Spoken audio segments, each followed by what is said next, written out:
Assalamualaikum dan salam sejahtera. Cikgu ucapkan terima kasih sebab sudi tonton video cikgu untuk hari ini. Okey, hari ini cikgu nak ajak pasal subject verb agreement. Apa benda tu subject verb agreement? Okey, ramai pelajar, terutama pelajar yang agak lemah dalam bahasa Inggeris, mereka tak tahu apa tu subject verb agreement. Dalam kehidupan biasa akan ada agreement ni macam perjanjian lah kan. Perjanjian nikah kahwin ya, perjanjian dalam jual beli. Macam tu juga dalam bahasa ada perjanjian. So untuk hari ni kita akan bercakap pasal perjanjian antara subjek dan juga verb. Depa kena ada perjanjian bersama baru boleh join. Barulah kata it is grammatically correct. Bahasa tu, sentence tu dia dari aspek grammar dia dah betul lah. Okey, so apa dia? Okey, kalau kata dari segi apa tu subject verb agreement ni, subjek dalam sentence tu mestilah sejajar ataupun bersetuju dengan verb tadi. Okey, contohnya, okey, kalau subjek tu ada satu saja subjek kita cakap ya. Subjek ni kata nama ya, ataupun pronouns ya, nouns or pronouns. Nouns ni kata nama lah, boleh jadi kata nama kata nama khas ya, dan juga pronouns. Pronouns in English is posa dia duk main pusing sikit. I, she, he, we, they. Okay, it, tu semua pronouns. Okay, kalau kita tengok subjek, contohnya kalau subjek tu satu, contoh she, jadi verb tu she satu. Cikgu ambil senang je, chair. Chair, okay, C-H-A-I-R, betul, tu maknanya satu. Ada S ke? Tak ada S. Tapi kalau cikgu nak kata break, cikgu kena kata breaks. Nampak tak? Ya, ada S di sini. Itu namanya subject verb agreement, di mana kalau yang ini noun, yang ini verb. Kalau noun di sini tak ada S, verb mesti kena ada S. Cikgu harap fahamlah macam ni. Itu yang dimaksudkan dengan subject verb agreement. Kalau noun ada S, di sini tak boleh ada S. Dia mesti kena chairs break. Kalau orang kahwin, cikgu selalu ajak kat student cikgu, kalau orang kahwin kena lelaki dengan perempuan, berlainan, hukum alam macam tu. Kita kena ikut hukum alam, macam tu juga hukum dalam bahasa. Seterusnya cikgu akan pergi kepada apa di antara subjek dengan verb ni yang boleh dikatakan ada persetujuan atau agreement kat sini. Satu, bila mana subjek ni, katakanlah subjek kita cakap pasal satu, seorang atau satu saja subjek. Kita ambil contoh, kalau subjek tu di bawah kategori indefinite noun atau pronouns, contohnya everyone, something, anybody, no one. Cikgu andaikan you all fahamlah benda ni nah.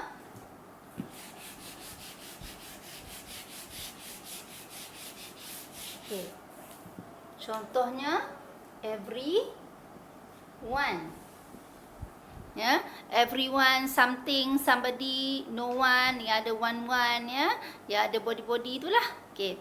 So kalau ada benda ni everyone, nak kata apa kat sini? Need ke needs? Everyone needs oxygen. Okay, faham tak? So, bila kita nak buat ayat, pastikan depan kena huruf besar. Now, everyone needs oxygen. Perasan tak kat sini? Subject, sini verbs. Sini, bila ada one, body kat sini, verb mesti ada S. Dia automatic macam tu. Ya? So don't crack your head. Ya, nak fikir apa benda ni semua tak payah. Dia memang automatically kalau ada one, body, somebody, okay, mesti kena ada S. Contoh lagi, body, anybody. Anybody is welcome. Nampak tak? Anybody is. Okay, lagi contoh something. Something is burning in the kitchen.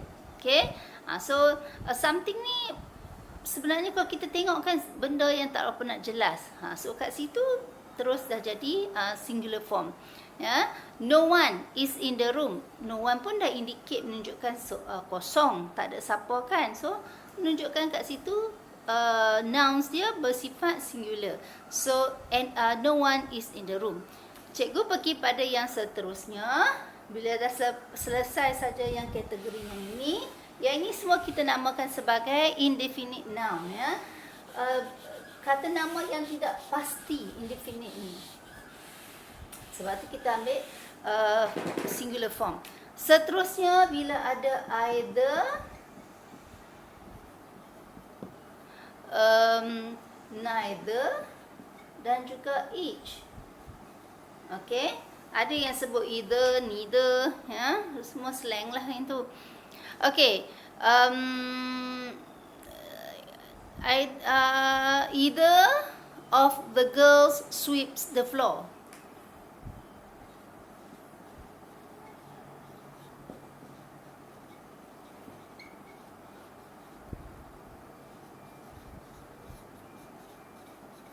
Okay, kalau tengok kat sini, either of the girls sweeps the floor.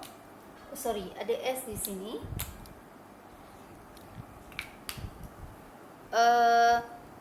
Kan ada S kat sini kan. Pasal apa sini kena ada S? So sebenarnya yang kita tengok di sini either, salah seorang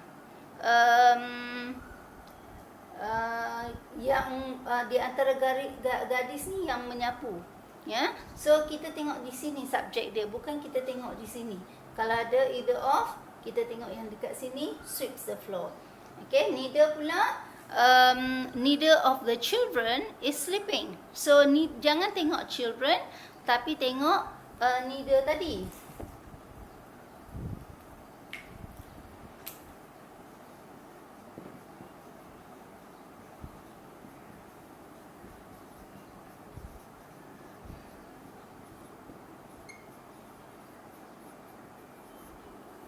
So kalau kita tengok di sini, subjek dia ialah neither. Now kan, kita tinggal now. So neither of the children is sleeping now. Kita tak tengok kepada children, tapi kita tengok kepada neither, sebab tu dia jadi is sleeping. So benda ni kena ingat. Ya, dia tak ada formula khas. So you all tolong kena ingat. Okay, satu lagi each. Each of the oranges is bad. Jadi kita bukan tengok pada oranges, tapi kepada each tadi, setiap satu. So dia melihat pada satu-satu orange tadi, bukannya oranges. Ya, memang orange tu banyak, tapi fokus pada orange ni, orange ni, orange ni, nampak satu persatu. Okay. Dan seterusnya expressions of money, time and distance. So pada cikgu harap setakat ni boleh faham.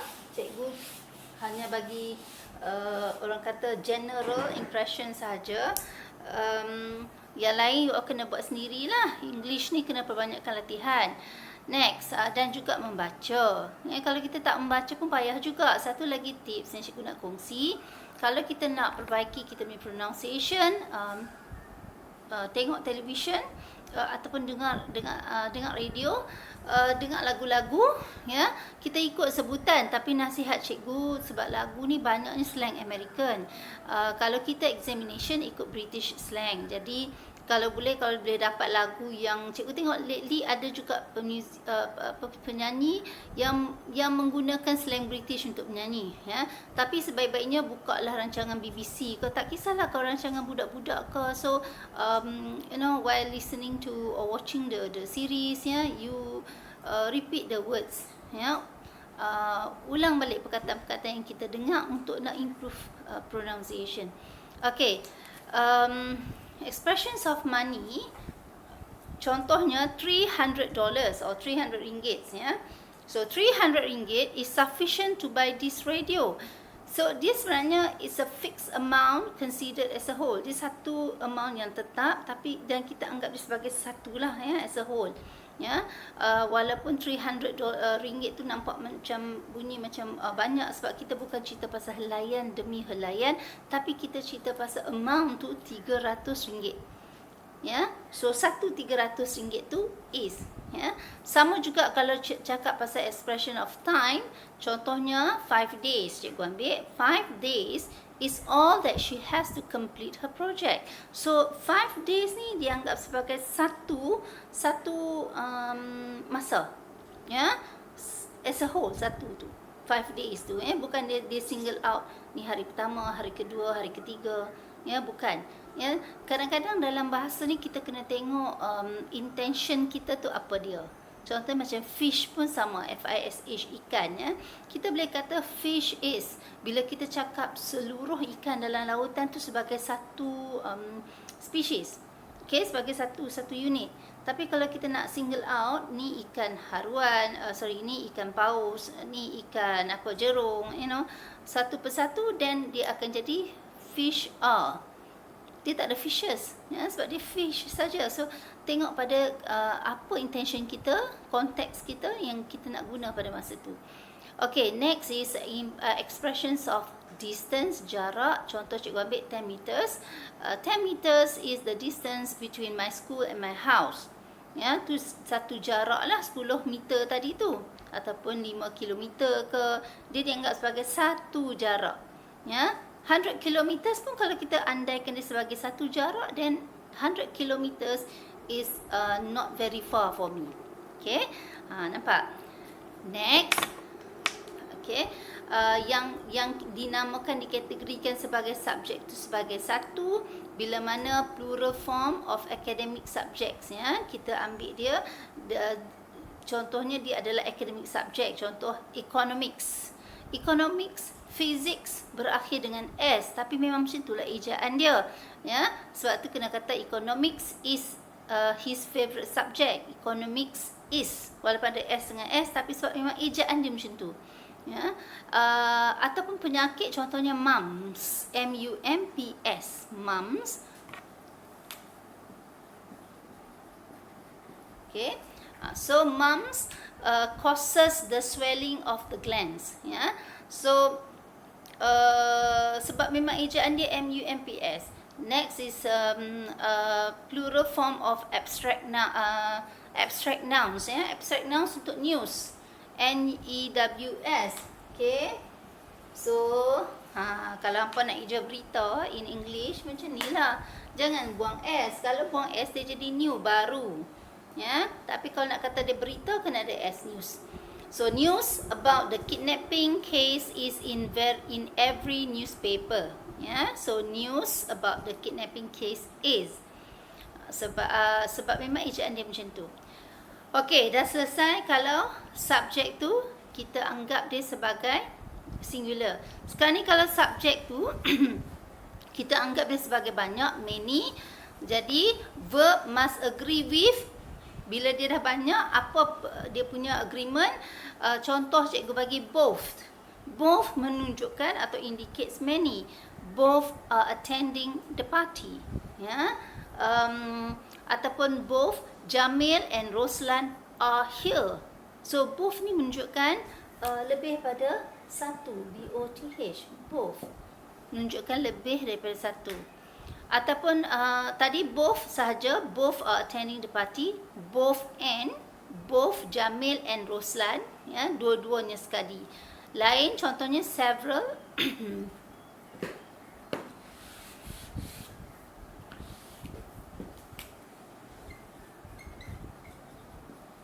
several, many, few, others, people, semua tu menunjukkan ramai, lebih daripada satu. Contohnya several of them dance well, many are preparing for their final examination, many, few own sports car. Own tu memiliki, ya. So few own, bukan few owns, ya. Few own sports cars. Others do not care.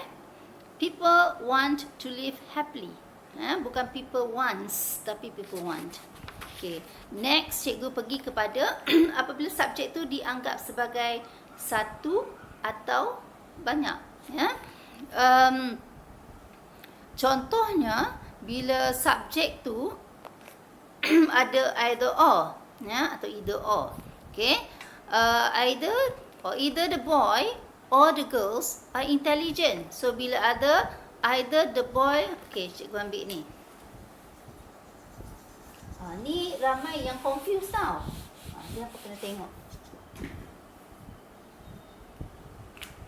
Maka pula.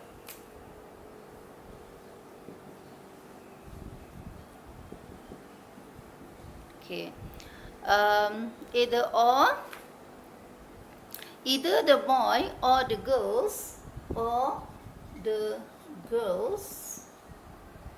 are intelligent.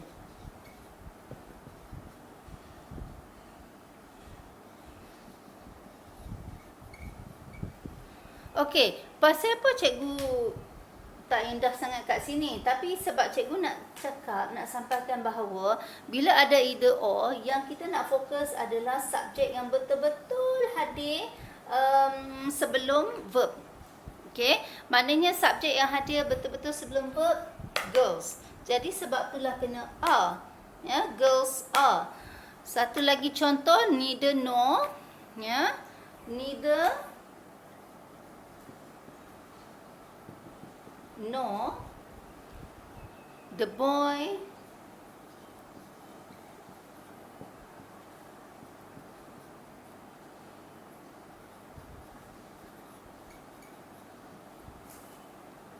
okey. Cikgu tambah kat sini, nak bagi terangkan sikit.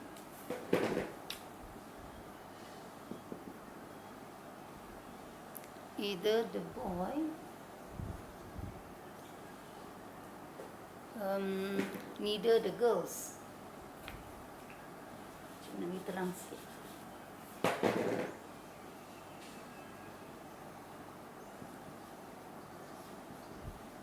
Okay.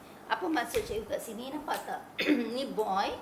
Boy ni tak ada S. Tapi pasal apa kat sini A? Sebab dia kena ambil subjek yang betul-betul sebelah dengan verb tadi. Ni verb.